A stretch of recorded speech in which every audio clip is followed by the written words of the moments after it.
Sveiki,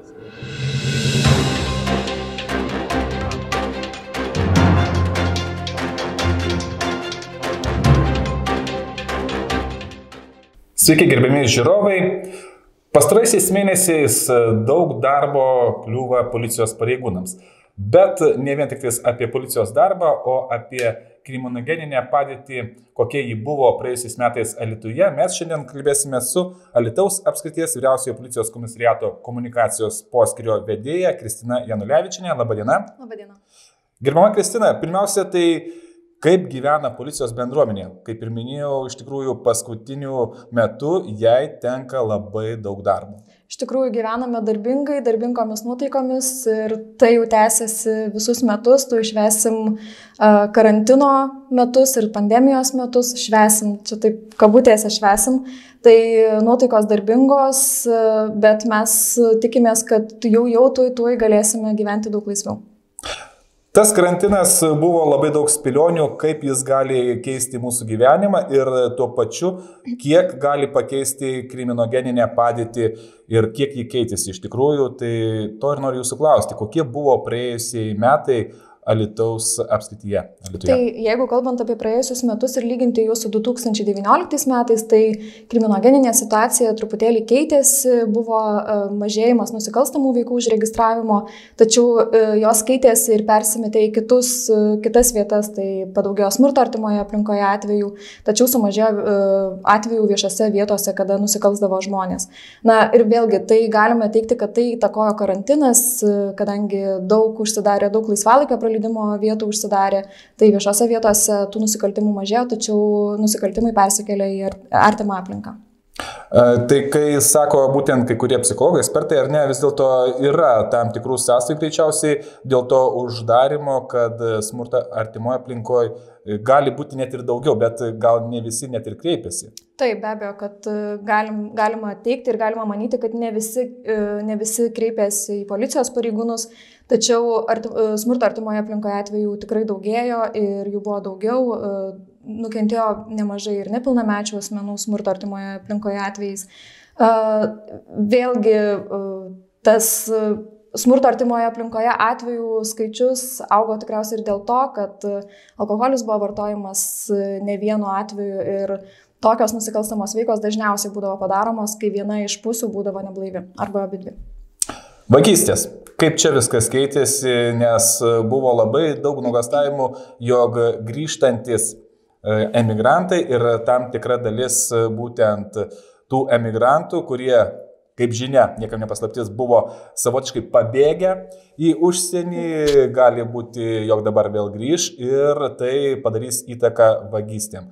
Kiek čia kas keitėsi? Tai vėlgi, jeigu kalbant apie vagystės, tai yra viena iš top 3 mūsų nusikalstamų veikų mūsų prižiūrimoje teritorijoje, tai tokių atvejų buvo užregistruota daugiau kaip 360 ir taip, negyvenamos sodybos, sodo nameliai, tačiau šitos tendencijos pastebimos metai iš metų, kada gyventojai grįžta po žiemos sezono į sodo namelius, į negyvenamas sodybas arba tiesiog atvažiuoja po savaitės darbų pailsėti savo sodybose, bet tuo metu jų tikrai daugiausia užregistruota buvo pavasario metu, kada po žiemos sezono grįždavo į sodybas arba į sodo namelius.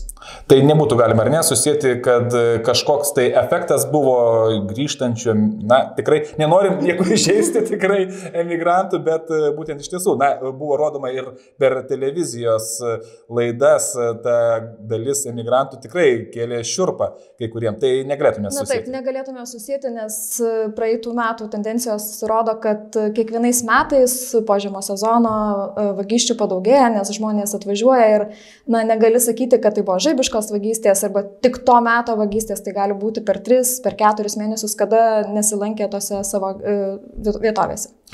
Paminėjot žaibiškas vagystės, ar jų Alytaus apskrityje daugėja, ar išlieka stabilus skaičius? Mes turėjome plėšimo atvejų viešose vietose praėjusiais metais, tačiau skaičius išlieka stabilus. Nedidėja ir nemažėja. Kalbant apie taip savo turto, žinoma, saugojimą, sakykite, ar žmonės jaučiasi iš jūsų būtent suvestinių, kad žmonės labiau gal investuoja į savo turto apsaugą? Taip, mes praėjusiais metais vykdėme gyvenamųjų namų, tai yra juridinių ir fizinių asmenų kamerų, stebėjimo kamerų surašymą ir mes surašėme daugiau kaip kelis tūkstančius kamerų, kurias patys savanoriškai pateikė fiziniai asmenys. Tai vadinasi, kad žmonės į tai investuoja, jiems tai rūpi ir jie nori pasidalinti tuo, ką turi su kitais, jeigu jų kamera galėtų užfiksuoti į jų teritoriją besibraunančius arba jeigu kažkiek galėtų padėti viešai erdvei. Tai taip, galima teikti, kad jie investuoja į tai ir kad padeda kitiems. Bet dar yra, kur ar ne, galima tobulėti. Be abejo, visada galima tobulėti. Kalbant apie sunkius nusikaltimus, kokia situacija čia? Tai turėjome nusikaltimų, sunkių nusikaltimų ir be abejo, jeigu kalbant apie tuos rezonansinius, kurie labiausiai sukrėtė apskrities gyventojus bei visoje Lietuvoje nuskambėjo, tai be abejo turim 2019 metų palikimą, tai yra ekologistikos gaisras, kurį pavyko per žaibiškai trumpą laiką tokios apimties tyrimą, tai yra 10 mėnesių atiduoti į teismą ir jau kaltinamieji stos prieš teismą. Tai tuo labai džiaugiamės, kad pavyko taip greitai atlikti. Be abejo, turime ir labai liūdnų atvejų, tai sudegintas asmuo Lazdijuose, tai taipogi buvo labai didelis rezonansinis įvykis. Bet čia negalim sakyti, kad yra kaip tendencija didėjanti ar mažėjanti? Negalėčiau atsakyti, tikrai nusikalstamų veikų sunkių ir labai sunkių nedidėjo. Nepilnamečiai. Prieš nepilnamečius, mažus vaikus, kokia irgi situacija? Jeigu kalbant apie smurtą artimoje aplinkoje, tai yra mažėjimas 2020 metais buvo 25 nukentėję, kai tuo tarpu 2019 buvo 34 nepilnamečiai nukentėję. Tačiau vėlgi turime tendencingai nepilnamečių, kurie linkę nusikalsti, tai turime tokių Prienų rajone, tokią grupuotę nepilnamečių asmenų, kurie yra linkę nusikalsti ir daryti nusikalstamas veikas. Taip pat turėjome atvejų Druskininkų mieste, Druskininkų kurorte, taip pat nepilnamečių asmenų grupelė užpuldinėdavo parkuose žmonės. Būtent kalbant apie tas, ar galim, nežinau, pasakyti organizuotas, bet būtent kažkokias tai grupelės. Tai policijos darbas čia, kaip suprantu, iš tikrųjų yra labai svarbus ir kiekvienam mieste, kaip jis čia yra vykdomas ir kiek pavyksta. Tai apie organizuotas grupės, tai jeigu kalbant apie nepilnamečius, tai nėra organizuota grupė, nepilnamečių vaikų draugų, būrelis bendraminčių, kurie vykdo tam tikras nusikalstamas veikas. Vėlgi, tai yra rodiklis, kad vaikai dažniausiai būna iš socialinės rizikos šeimų, iš nepasiturinčių šeimų ir iš karštų taškų, kuriuos vadiname mes, mes turime tokių karštų taškų ir Alytuje, tai galime kalbėti apie tuos tokius karštus taškus, tai yra bendrabučiai, kurių mes vis dar turime, tai pareigūnai nuolat tikrina, nuolat atlieka prevencinį darbą, ir kartais yra jaučiamas mažėjimas tų nusikalstamų veikų arba tiesiog kažkokios jų tokios netinkamos veiklos. Kita labai aktuali tema yra, ypatingai karantino metu, suaktyvėjo sukčiai. Kokia situacija čia? Iš tikrųjų, karts nuo karto vis atsiranda tas suaktyvėjimas ir kartais atrodo, kad tikrai jau negalėtų žmonės pasinerti ant sukčių kabliuko, tačiau vis dar išlieka tos pačios aliomama vadinamos, ar ne. Ir aišku, kadangi Covidas ir kadangi jau pradėjo kalbėti apie vakcinavimus, apie preparatus, tai jau matom ir pastebim, kad ypatingai socialiniuose tinkluose atsiranda skelbimų su pasiūlymų pirkti vieną ar kitą preparatą, kuris padės išvengti susirgimo arba pagydys nuo COVID-19. Ir jau pastebim, kad kalba apie tai, kad tuojaus bus vakcinos, kurias pardavinės irgi socialiniuose tinkluose ar skelbimų portaluose. Užsiminėte apie socialinius tinklus ir paskutiniu metu ir policija būtent skelbė, kad buvo nubausti ir ne vienas asmuo, kuris išreiškė savo nuomonę ne taip, kaip reikėtų išreikšti, būtent, tikrai neetiškai, būtent ją išrašo socialiniuose tinkluose. Darbas socialiniuose tinkluose. policijos, kaip jis yra čia vykdomas? Ar policija pati turi kažkokį tai būtent departamentą, nežinau kaip pavadinti, ar tiesiog gauna pranešimus, kad būtent yra vienas ar kitas komentaras, kuris tikrai pažeidžia Lietuvos įstatymus? Kadangi visi jau tikrai naudojame socialiniais tinklais, tai be abejo, kad pareigūnai patys seka informaciją socialiniuose tinkluose pasirodančią grupės, kurios yra sukurtos, kad parodyti, kur stovi policija ar ne, arba kur gali stovėti ir visokios kitokios grupės. Taip pat mes gauname nemažai pranešimų iš asmenų, kad socialinėme tinkle pasirodė vienokia ar kitokia informacija ir būna nubausti ne tik tie, kurie įžeidinėjo, jeigu mes kalbam apie įžeidimus, tai taip, mes turime tokių ir mūsų vidaus tyrimų ir imuniteto skyriaus pareigūnai būtent nori apsaugoti nuo netinkamo poveikio mūsų pareigūnus, dėl to stebi aplinką ir priima tam tikrus sprendimus. Bet būna ir tokių pranešimų, dėl kurių mes baudžiame visiškai su policija nesusijusius asmenis. Tai, pavyzdžiui, mes turime tikrai ne vieną pranešimą, ar gauname pastaraisiais mėnesiais mes gaunam ne vieną pranešimą dėl karantino režimo nesilaikymo ir socialiniuose tinkluose. Tai galima labai puikiai pastebėti, nes žmonės krauna daug informacijos į socialinius tinklus ir kartais ta informacija mums padeda nustatyti pažeidimus. Kalbant būtent apie tos pažeidimus dėl karantino, tai paskutiniu metu, kaip suprantu, iš tikrųjų gaunama daug pranešimų ir greičiausiai yra irgi nemažas rautas, būtent kaimynai, nežinau, ar kas pastebi dėl būriavimosi pažeidimų, dėl gal net ir vakarėlių rengimo, nes, jaunimas vis dėlto ir lieka jaunimu.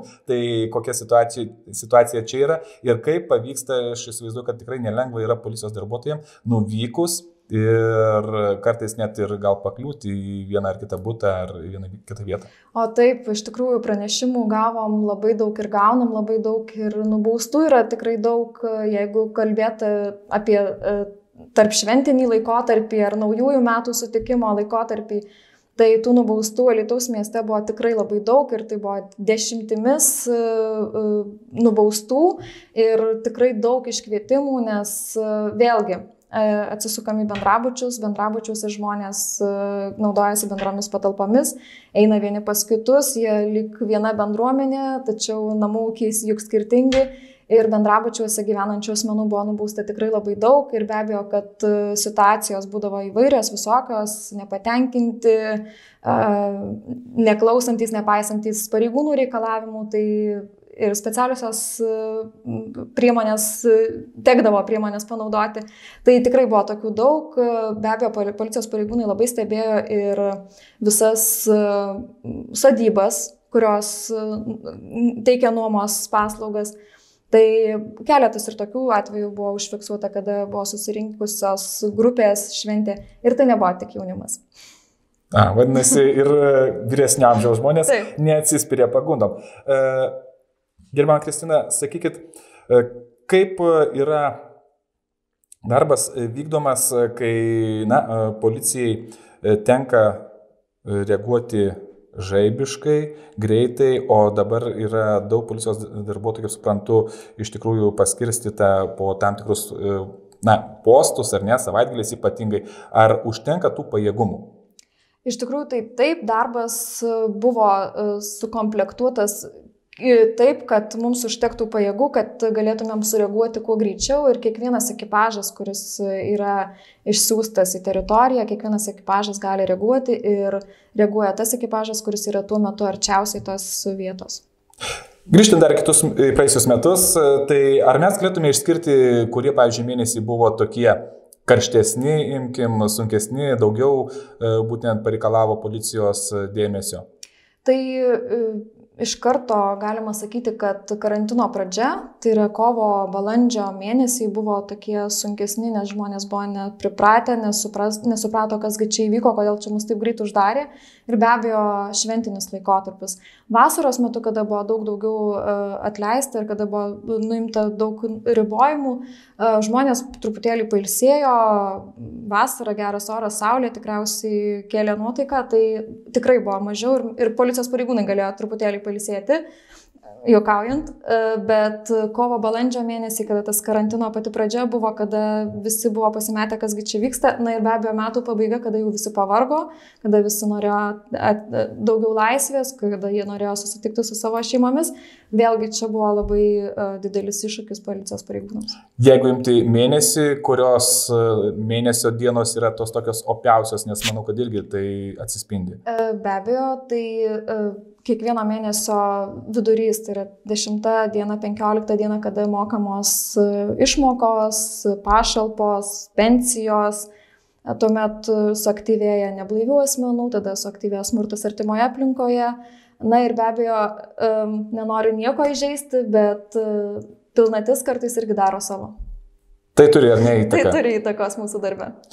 Sakykit ir pabaigoje, į ką reikėtų žiūrovą mūsų atkreipti dėmesį, tiek kalbant apie, galbūt įtartiną asmenį, tiek norint užkardyti, ir tos skaudžius nusikaltimus, kurie kartais prasideda nuo artimos aplinkos. Vėlgi, jeigu kyla įtarimų, jeigu mes kalbam apie asmenis, kurie gali sukelti įtarimų, tai niekuomet nereikėtų pramesti pro akis, reikėtų iš karto kreiptis pagalbos į policiją, juk paskambinti, surinkti telefoną 112 tikrai nėra sunku. Na, o jeigu smurtas artimoje aplinkoje, tai vėlgi tai yra labai jautri situacija. Bet kentėti nereikia. Ir nesakau, kad nereikia kentėti moterims, ar nereikia kentėti tik vaikams, nereikia kentėti ir vyrams. Tiesiog reikia kreiptis pagalbos, jeigu ne į policiją, į psichologus. Galbūt taip. Ir surinkti 112 visada yra pats geriausias variantas. Ar galėtume išskirti, kad pavyzdžiui, galbūt netgi kaimynai gal dažniau apie tai praneša nei iš tos šeimos, ar nėra tokios? Negalėtumėm taip teikti, nes žmonės jau pradėjo prašyti pagalbos ir kuo toliau, tuo dažniau jos prašo ir vyrai. Tai žmonės supranta, kad tiesiog nereikia kentėti ir reikia pranešti apie tai ir tai greičiau sustabdyti. Ar apskritai galėtume išskirti, pastebėti ir pabrėžti, kad pats pilietiškumas, supratingumas, kad ta saugi aplinka priklauso ne vien tik nuo policijos pareigūnų, bet nuo mūsų visų pačių, būtent kiek mes būsim nepakantus. Netgi galbūt viešoje vietoje pasirodžiusiam asmeniui apsvaigusiam, neblaiviam, ar būtent, įtartinai atrodančiam, kuris galbūt norės įvykdyti žaibišką vagystę iš automobilio ar iš kažkur, tai ar auga tas mūsų pilietiškumas? Taip, mes turim labai daug pilietiškų asmenų ir ne tik pranešimų apie vieną ar kitą galimą nusikalstamą veiką, bet tokių, kurie gali ir padeda kitiems. Mes turim juk atvejį, kada buvo išgelbėti vaikai, skęstantys vaikai. Ir daug kitų atvejų, tai taip, mes gauname daug pranešimų ir įvairių pranešimų ir mes turime daug pilietiškų asmenų, turime asmenų, kurie patys savo rankomis sulaikė pabėgusi kalinį iš namų, kuris beje atėjo vogti pas juos į jų sodybą, tai jie patys sulaikė, patys laukė policijos pareigūnų. Mes turim daug pilietiškų asmenų ir kuo daugiau mes jų turėsim, kuo patys būsim pilietiškesni, tuo bus lengviau gyventi. Na ir su kaukėm, negaliu nepaklausti, ar čia mes išliekam pilietiški, supratingi ir ar dažnai tenka policijos pareigūnam vis dėlto, aš tikiu, kad visų pirmiausia policija yra būtent suinteresuota suprotinti būtent ir tikrai paprotinti žmogų, kad reikia tą kaukę užsidėti, jau tik tais, jeigu jau žmogus nesupranta ir tik tais bauda gali jį suprotinti, tai nelieka kitų variantų. Ar čia dažnai reikia? Deja, bet taip, mūsų misija nebausti, mūsų misija, kad žmogus suprastų sąmoningumo principus turėtų. Tačiau be abejo, kad yra tokių, kurie yra prieš tai, eina prieš sistemą ir mes privalome tokius bausti, nes 1, 2 ir 3 prašymas, perspėjimas, paprotinimas nepadeda, tai be abejo, kad nelieka kitos išeities, tik bausti, kad galėtų atsakyti už tai, ką jis daro. Sakykit, kiek tokie metai, kokie buvo praėję, ir šie metai greičiausiai jie bus būtent tokie vis tiek sukaustyti, gali vėl pakeisti visuomenės požiūrį į policiją. Nes pastaraisiais metais pasitikėjimas policija tikrai augo. Ir labai buvo, manau, tam augimui aktualus ir policijos bendras darbas su bendruomenėm. Vykdavo ir policijos būtent rengiami renginiai, kur dalyvaudavo bendruomenės. ir dabar, kai to negalima ir iš tikrųjų, mes matome ir socialiniuose tinkluose, jūs kaip minėjot, kad yra tas toks savotiškas supriešinimas tarp policijos pareigūnų, kurie yra tik tais vykdytojai to, kas yra nurodyta jiem. Jie nepriima patys sprendimų, jie tik vykdo tai, kas jiem yra nurodoma. Tai ir tarp tos visuomenės. Ar vėl čia toks tas plonas ledas neįlūš? Mes visada tikriausiai vaikštom plonu ledu arba peilio ašmenim su visuomenė, nes visuomenė linkusi nusikalsti, mes privalome juos bausti. Tačiau, kalbant apie tai, apie bendravimą su bendruomenėmis, tai mes radome kitą išeitį, vėlgi tie patys socialiniai tinklai, tam tikros platformos, kurių pagalba mes galime susijungti su bendruomenių, tais aktyvais, kurie žinią perduoda savo bendruomenėms vėlgi kažkokiais įmanomais būdais. Tai mūsų bendruomenės pareigūnai, mūsų teritorijose dirbantys pareigūnai nuolat bendrauja ir turi nuolatinį ryšį su bendruomenėmis, todėl jisai nenutrūksta. Mes mūsų bendruomenių nariams organizuojame tam tikrus virtualius konkursus, kad jie nepamirštų, kad mes vis dar norime būti ir bendrauti kartu su jais. Tai mes turime nuolatinį ryšį. Tačiau be abejo, visko gali būti ir gali keistis tiek požiūris, tiek, ir į vieną, ir į kitą pusę. Tačiau mano turimais duomenimis, praėjusiais metais, tai yra 2020 metais, visa Lietuvos policija pasitikėjo 72% visų gyventojų. O Alytaus apskrities policija 82%. Tai mes vis dar liekame iš tų, kuriais pasitikė labiausiai. Ir mes esame pati saugiausia apskritis visoje šalyje, jeigu kalbant apie nusikalstamas veikas, tenkančias 100 tūkstančių asmenų. Tai ir tuo galime džiaugtis, jeigu mes esame saugiausia, tai tikriausiai, kad ir mumis pasitikė labiausiai arba gerai. Tiesa, žiema už lango, važiavimo sąlygos yra irgi ekstremalios. Sakykit, ar vairuotojai jau įprato, ir daug dažniau jau išsprendžia eismo įvykį savarankiškai, būtent užpildydami eismo įvykio deklaraciją ir rečiau kreipiasi į policijos. Taip, galima pastebėti ir tai, ir dar tikriausiai vienas iš tų palengvinimų, kad nereikia deklaracijos pildyti ranka popieriaus lape, tai yra programėlė, kurią gali užpildyti, tai palengvina darbą. Ir be abejo, kad mes turime tų iškvietimų, nes kartais žmonės nesutarė tiesiog dėl kaltės, kuris kaltas, kuris nekaltas, arba tiesiog nėra susidūręs su deklaracijos pildymu ir jiems reikia pagalbos. Alkoholis išlieka dar problema? Be abejo, mes turime beveik 299 neblaivius vairuotojus, kurie sėdo už vairo ir pūtė į alkoholio matuoklį daugiau kaip 1,5 promilės. O kalbant apie narkotinės medžiagas, kokia situacija čia Lietuvoje yra?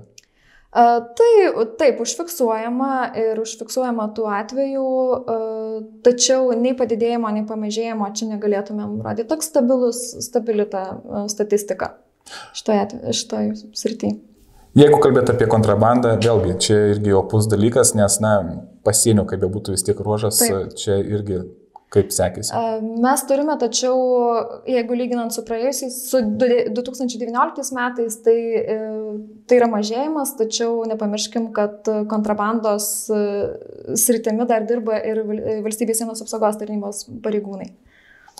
Kaip suprantu, tendencijos yra tos, kurios, suteikia optimizmo ir galima tikėtis, kad ir toliau gal išliks tokia. Iš esmės taip, be abejo, neramina tie neblaivūs vairuotojai gatvėse, nes aš kalbu tik apie tuos, kuriems pradėjome ikiteisminius tyrimus, tai pradėta 300 ikiteisminių tyrimų dėl neblaivių asmenų, tačiau yra tų, kurie nepripučia daugiau kaip 1,5 promilės ir jie atsiperka administracinę teiseną. Tai yra opi problema ir žmonės vis dar sėda prie vairo būdami neblaivūs. O lakūnų daug pas mus?